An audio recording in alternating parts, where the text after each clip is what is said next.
अब ऐसा करना अपराध है। और दूसरी बात, कुछ और भी उन्होंने आरोप लगाए हैं जो कि इस तरह के जो प्रमाणीकरण होता है उससे कहीं ना कहीं आतंकवाद लव जिहाद को बढ़ावा दिया जाता है, उस पैसे का इस्तेमाल वहाँ पर होता है। तो हम आपसे जानना चाहेंगे क्या मामला है, ये हलाल सर्टिफिकेशन क्या होता है, कौन इसको जारी करता है, क्या इसके मायने हैं? देखिए, शायद या तो हमारे मुख्यमंत्री जी साहब से समझने में गलती हुई है।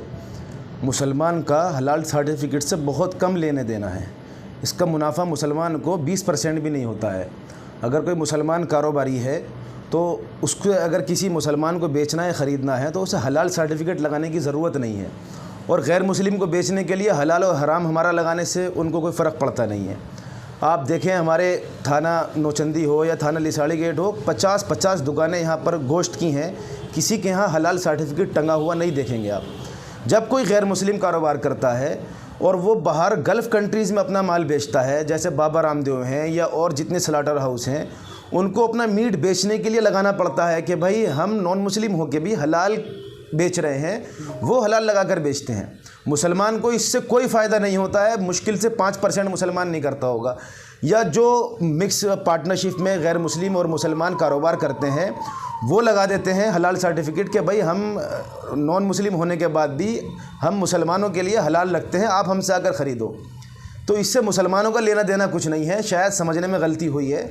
और ये सर्टिफिकेट जो जारी करता है अपेडा, जो इनकी संस्था है, केंद्रीय मंत्री और वजारत दाखिला के तहत चलने वाली संस्था है, वो इसको जारी करती है।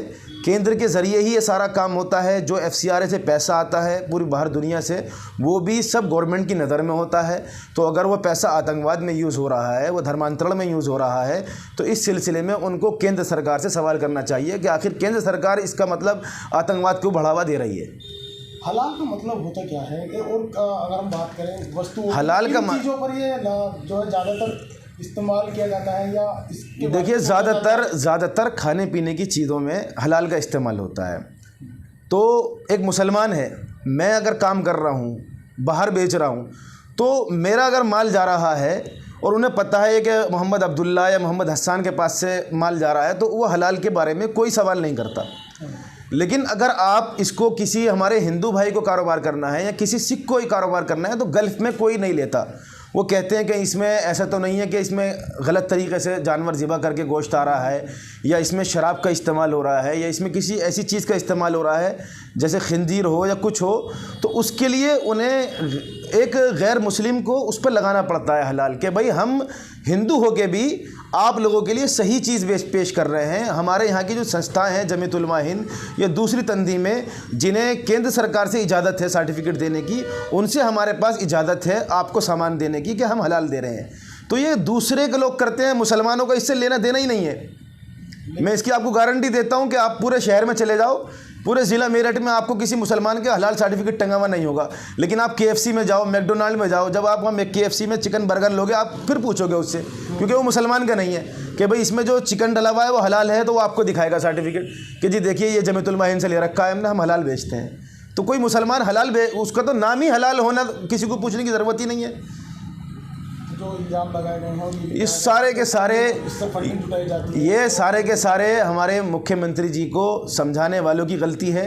उन्होंने सही ब्रीफ नहीं किया है, सही तरीके से नहीं समझाया है। अगर वो इसकी तह तक जाएंगे तो मुसलमानों का इससे कोई लेना देना नहीं है। आज मुसलमान कारोबार करता है तो दूसरा मुसलमान आँख मींच के ले लेता है, लेकिन अगर वही सेम चीज़ चिकन हो, गोश्त हो या कोई ऐसी चीज़ दूसरा बेचेगा, तो मुसलमान सोचेगा कि पता नहीं इसमें हलाल है या हराम है, तो वो खुद जमीयत से सर्टिफिकेट लाता है। आप एक बार जमीयत उलमा हिंद के पास में या जो दूसरी तंजीमें सर्टिफिकेट देती हैं उनके पास जाओ और उनसे पूछो कि आपसे सर्टिफिकेट लेने वाले हिंदू ज़्यादा हैं, सिख ज़्यादा हैं या मुसलमान ज़्यादा हैं। सारी बात समझ में आ जाएगी आपके।